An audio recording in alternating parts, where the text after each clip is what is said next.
Hey, what's going on? My name is Coach Lee Hopkins. My pronouns are he, him, his, and you're listening to the Patterns of Possibility podcast. This is a podcast dedicated to helping you replace harmful patterns with new possibilities. In each episode, we'll explore topics that inspire you to be yourself, live your truth, and make lasting connections. On this episode, we're going to talk about everything I've done to ruin my friendships. Yeah. Well, no, we're not. That's too much. It's going to be way too long.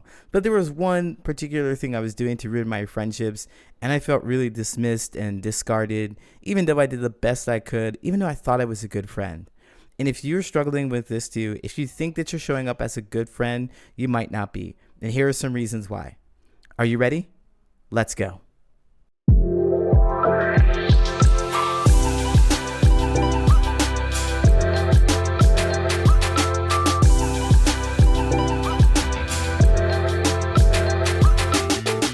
You know, friendships are hard. I'm not going to sit up here and tell you that they're not. They're not. And everything I talk about has been, of course, from my own life experience. And even now at 41, it's even more difficult to maintain friendships and relationships because, you know, you have life in front of you. But, you know, no one's really taught us, or taught me at the very least, that life was about finding friendships and building relationships with people. It was more about staying safe and making sure that you weren't getting hurt and you weren't hurting other people. Because if you were getting hurt, ouch, you know, you want to fix that. But if you were hurting other people, ouch, you want to fix that too. You don't want to be out there just not caring about other people's feelings. And so for most of my life, I've been thinking about what other people think and how they feel. And still, it kind of creeps in. It kind of creeps in. And what is different about today than yesterday is that I'm more aware of the fact that I might want to people please, or I might want to give my time, attention, and effort to people who just don't deserve it. But before getting to this point, that's all I did. All I did was give my time and energy in hopes that they would like me, they would appreciate me, they would accept me. Eventually, they would allow me to open up and share more about me. Eventually, they'd be curious about me and wanting to know who I am.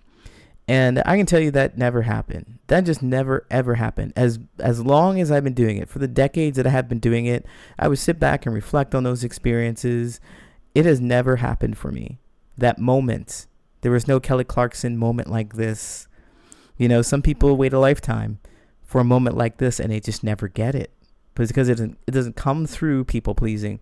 In fact, it ruins all of your relationships. It ruined all my relationships. That's the one thing. I just kept making that same mistake. And because how I was raised and because of my life experiences, I thought that that's the way to go. I grew up around people pleasers. I grew up around people who held back their feelings and their emotions, and they put other people first, and they expected other people to do the same for them. Well, that's just a big disappointment. And I grew up thinking that that would be how you create friendships, but that was just never it. Like I said, I bend over backwards to be a good friend. I'd be the confidant. I'd be the problem solver. I'd be anything they needed just so I could feel valued and appreciated and accepted. And I was seeking validation from other people. I was really looking forward to them being the people that would praise me and accept me and come to my need when I needed it, my side when I needed some help, right? And I sat and I thought about this, and just recently, because, you know, that people-pleasing tendency tends to return. I'm much quicker at recognizing it and shutting it down. Like, okay, is this something I want? Is this something that benefits me? Is it something that's for me? Will I feel better for it? I always think about myself first instead of thinking about other people because of the decades of life experience where I felt dismissed and discarded, even though I put my heart and energy and soul into helping other people. But what I realized upon this reflection is that I gave people my self-worth. I didn't know where it was. I didn't know that it was valuable. When I talk about self-worth, I mean what I think about myself, the positive attributes of myself. I didn't have them for myself. There weren't any kind words that were floating around in my head. None. They weren't kind and supportive and saying, you can do it, you're smart, you're fantastic, you're very helpful, You're outgoing. The outgoing wasn't a thing. I mean, I did karaoke for some years. If you heard some of my podcasts before, I used to do karaoke, perform. I was also a KJ, karaoke jockey. But none of those words came from my head. They didn't come from inside. My inner critic was really awful.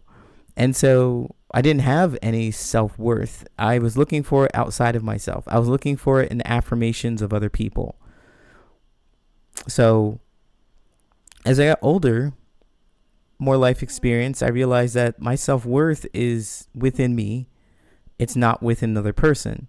And every time I did the people-pleasing thing, every time that I thought about somebody else's needs before my needs, every time I was afraid that I would be rejected because I didn't help or because I wasn't kind when I really wanted to express anger and frustration, every time I did that, I handed over my self-worth. I handed over the value of who I am to another person. I put it in their hands. I surrendered it. And because I did, which is the wildest thing about self-worth, is that it's only worth something when you have it. It's only worth something when you have it. So I took this very precious gem, this very precious sense of self, this very precious entity that is me, and I handed it to someone else and they said, hey, you tell me what this is worth. Tell me. Is it worth anything if I give it to you? How about now? How about if I sing for you? How about if I dance for you? How about if I lend you some money? How about if I show up exhausted? How about if I promise not to complain? How about if I just give you the world? Well, is it worth anything? I always handed it to them, and it would never be worth anything. It would never be worth anything as long as it was in the hands of somebody else. It only has value and power and prestige when I have it. And that's the same for you. It only has value, power, and prestige when you have it. So I ended up being angry because I expected them to appreciate my self-worth. I expected them to show it value. Another thing about this, expecting them to show me value, it's interesting because I gave them my self-worth, and some people out there said, hey, this is pretty valuable. Hey, this is worth 1,000,000 shekels or worth 1,000,000 something. I don't know where shekels came from. Must be influenced by TikTok. But it is worth 1,000,000 something. It's worth a lot of money. This is priceless. This is very valuable. Hey, they would tell me. I would give it to them to appraise it. I would ask for their opinion, their thoughts about me. I would ask for their opinions and thoughts about my self-worth, and they gave it a high value. And when they said those words to me, I didn't believe it. I didn't believe it. No, I didn't think so. There's no way. I can't believe you. That's because it's worthless if I don't have it. If I don't believe in it, if I don't hold on to it, if I don't believe that it's worth something, nobody else is going to be able to tell me that it's worth anything. And so when some people will come along and they would say, Lee, you're pretty cool, I'd be like, nah, no way. You're lying to me. I actually don't trust you. I don't believe you. Ruin the relationship. I can't see them. I can't see myself the way they see me. I couldn't see my value because I wasn't even holding on to it. It's worthless if I don't have it. And so that's how I ruined my relationships. I gave my self-value, my self-worth to other people. So that's when the turning point came. It was over many years and several experiences with people who were just like, what is wrong with you? And I'm like, I know, I'm just so messed up. I'm just so wrong. I'm just backwards. Thank you. Tell me all the bad things about myself because I have no self-worth.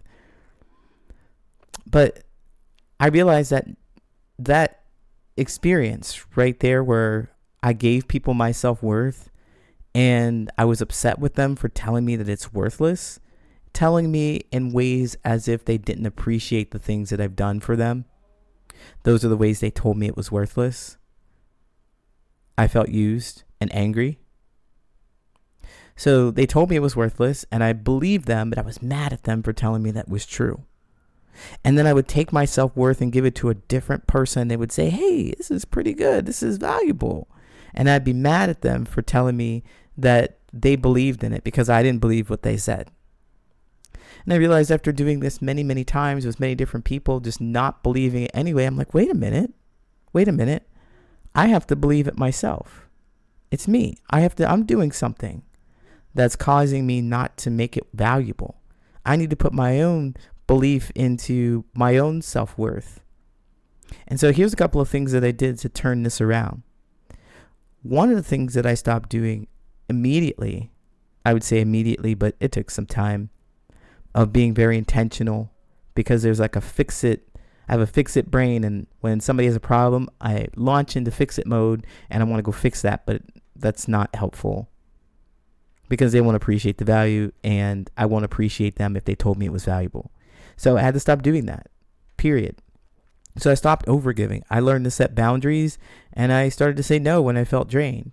I started to think about what was important and special and interesting to me, and if this fell underneath it, if their ask or their need fell underneath it, or if my desire to help really helped me in the long run, or if it was just going to make me feel resentful and angry towards them because they didn't treat me the way I wanted them to treat me, or if they didn't appreciate me the way I wanted them to appreciate me. If I didn't get what I was going to want, if I didn't get what I wanted out of it, I immediately stopped doing it, stopped doing those things.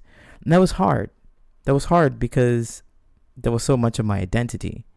But that was step one, is just stop overgiving. Just stop giving and giving and giving. I figured that the presence of me is enough.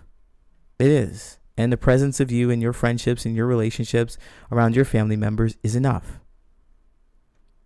And then the next thing I did was start reflecting on my self-worth. I started to list my qualities and my contributions to myself. I used to have this challenge that I did on Instagram called the I'm Good At Challenge. I'm good at something, and everybody's good at something. So to change my whole perspective and reframe the things that I've done and shut that inner critic up, I want to turn it into something that's positive. So if I'm spending all kinds of money, I overdraw my bank account all the time, instead of saying things like I'm terrible at managing money, I say I'm good at messing up money. I'm good at messing up money. I want to turn it into a positive thing so that I'd be more willing to look at it, so I'd be more willing to change it. I'm good at things, because otherwise shame creeps in, and the shame stops me from doing the changes that I need, because I focus on, I feel so bad that I'm not doing the right thing, instead of actually taking effort and action to do the right thing, or to do the thing that's going to move my life in a direction that I want it. So I reflected on my self-worth. I started thinking about those things that I'm good at. And this took effort. I wrote it down. I did this for maybe 30 days. I wrote it down, the things that I'm good at. Every single day I had to look around and figure out something that I was good at doing. I had to look at myself. And I came out with a lot more self-esteem. So that self-worth started to really shine. Like, yeah, I'm good at stuff. And then after I learned that I am good at things, I have value, I started to feel that. I started to prioritize my connections with other people who also saw value in me. So instead of being angry at those people who would look at my self-worth and say, oh yeah, this is really great, this is valuable, I looked at them as liars. I thought, those are the people I want to be around, because I know that I'm good at stuff. Maybe they'll see something that I'm also good at that I didn't know about before. Maybe they'll also see some value in me that I didn't realize I had. I'd love to learn more about that, because man, I'm awesome. I've had enough of hearing this inner critic that says I'm terrible. So I started seeking out people who respected my boundaries, who would compliment my self-worth. I prioritized those relationships, and it was life-changing. It was life-changing. So what I want to tell you today is that if you stop seeking validation from other people and start validating yourself, everything is going to change for you. All of your relationships are going to change for you. And I know it's scary because it was scary for me to have things change because people are going to leave your life. Maybe you're so used to fixing people that you don't have the ability to think that you can do anything else. You might really struggle to figure out what is your self-worth. But it's there. And remember, it's only valuable when you believe in it. So it's worth it for you to take the work. It's worth it for you to do the work and take the opportunity to sit down with yourself and think. Love on yourself. Reflect on your self-worth. Because that is going to stop you from being dismissed and discarded. Because you are the one that's dismissing yourself. You are the one that's discarding yourself every time you take your self-worth and put it in the hands of another person. Do you want to feel more included at work or make a close friend to share your deepest thoughts and secrets with? In my 12-week coaching program, you will get step-by-step directions on exactly how to do that. And no, you're not going to learn to be interesting, entertaining, or outgoing because that's not authentically you. You will get powerful skills to overcome the fear of being misunderstood, judged, or laughed at so you can say what you really want to say. And if you don't know how to start the conversation, don't know what to talk about, or don't know where to find people that want to listen to you, this program is for you. You are going to learn strategic vulnerability. It's a powerful skill where you will discover your authentic self and set boundaries so that you can remove toxic relationships from your life and never open up to the wrong person again. Between now and the end of the year, I have room available for just a few new clients to join my VIP coaching program. If you want to start your new year off with the skills to make more meaningful relationships, then don't wait to make this change. Apply at the link in the show notes. Now it's time for your listener letters. If you'd like me to give you actionable steps to create more meaningful relationships with something that's happening with you in your life, you can write me at patternsofpossibility@gmail.com and I might read it here on the show. One-sided friendship with best friend. We have been best friends for more than 20 years. I now live in a different country, but we kept in touch regularly. The past years have been difficult though. She went through a difficult relationship, then a difficult breakup, then lots of stress at work and drama in life with her other friends. She sends me voicemails at least once a week to share with me what's going on in her life.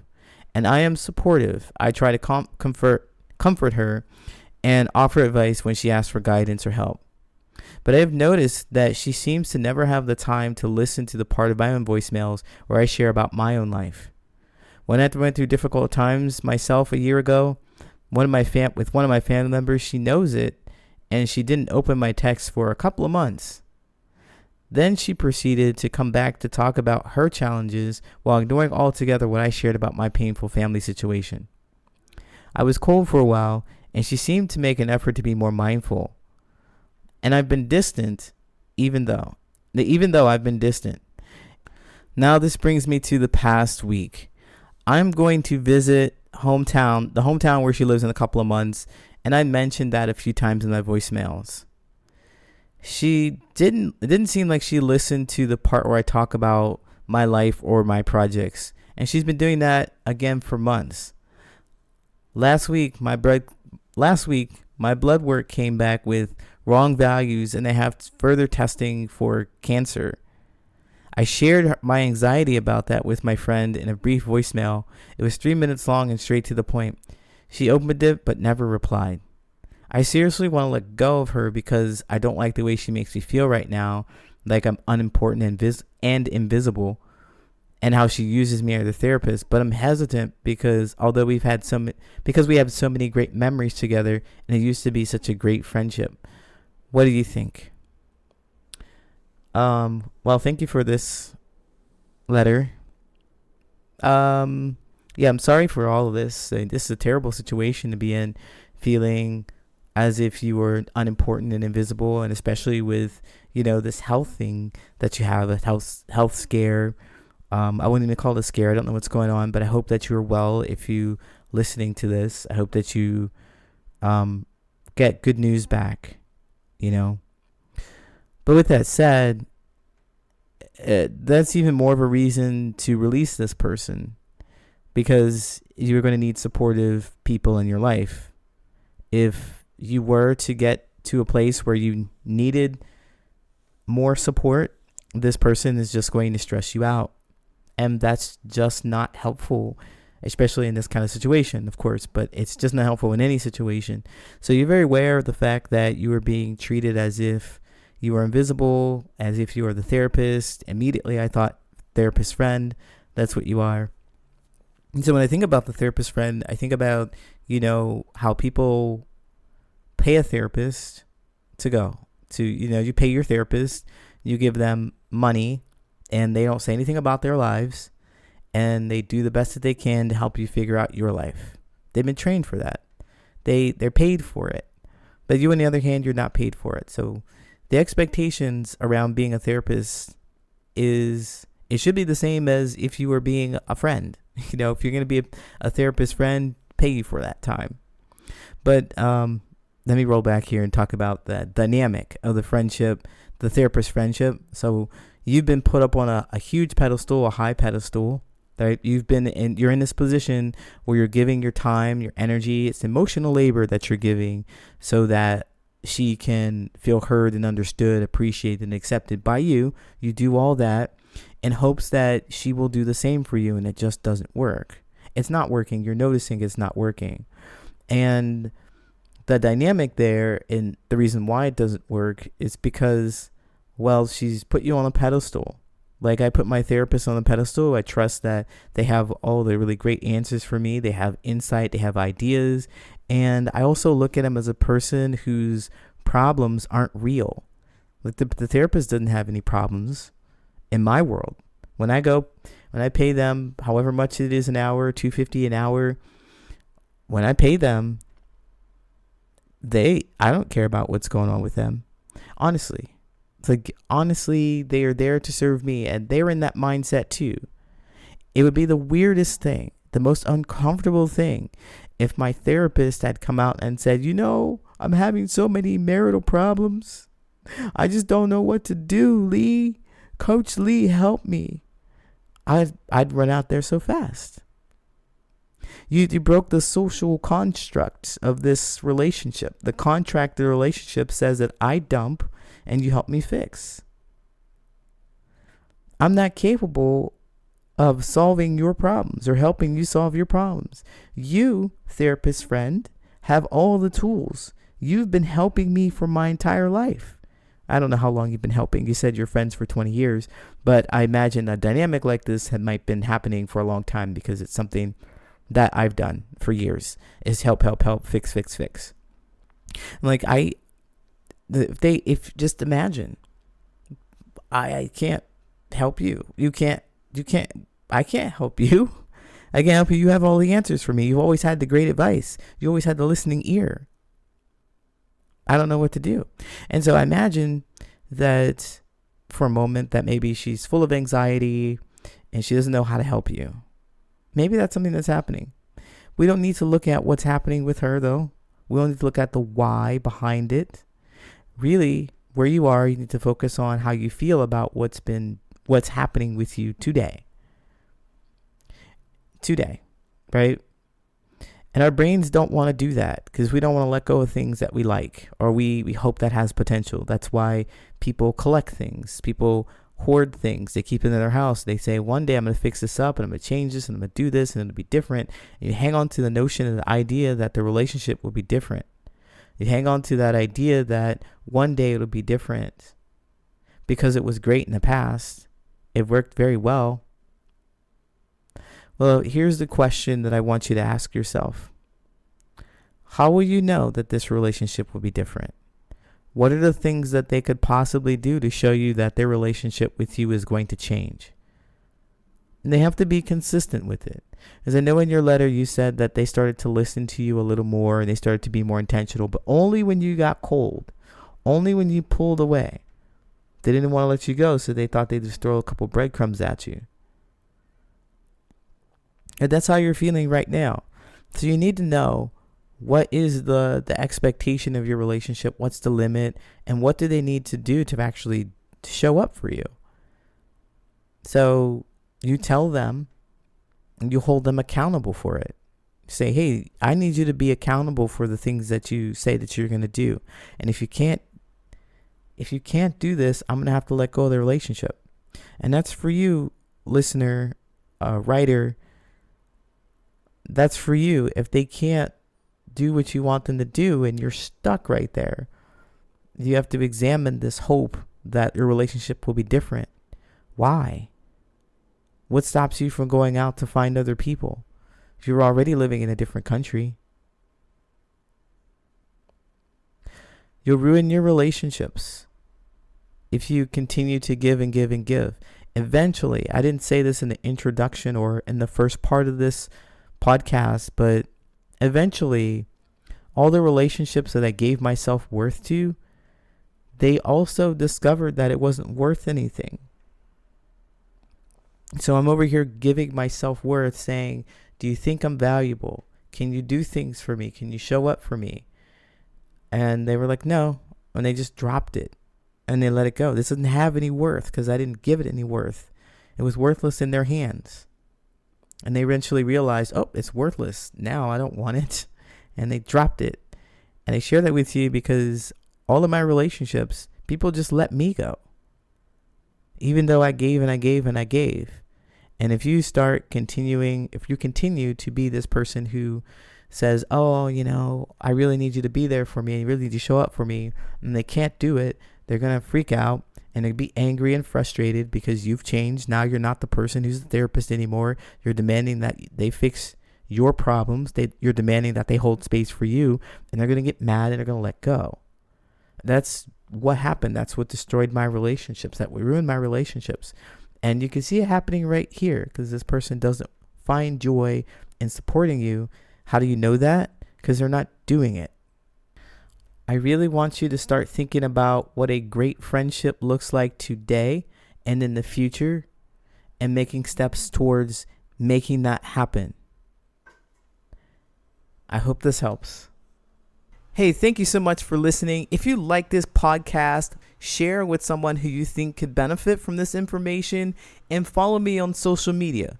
You can find me at Patterns of Possibility on all social media. And don't forget to sign up for my newsletter at patternsofpossibility.com, where you will get actionable steps delivered to your mailbox every week. Thanks again for listening. Until next time, take care.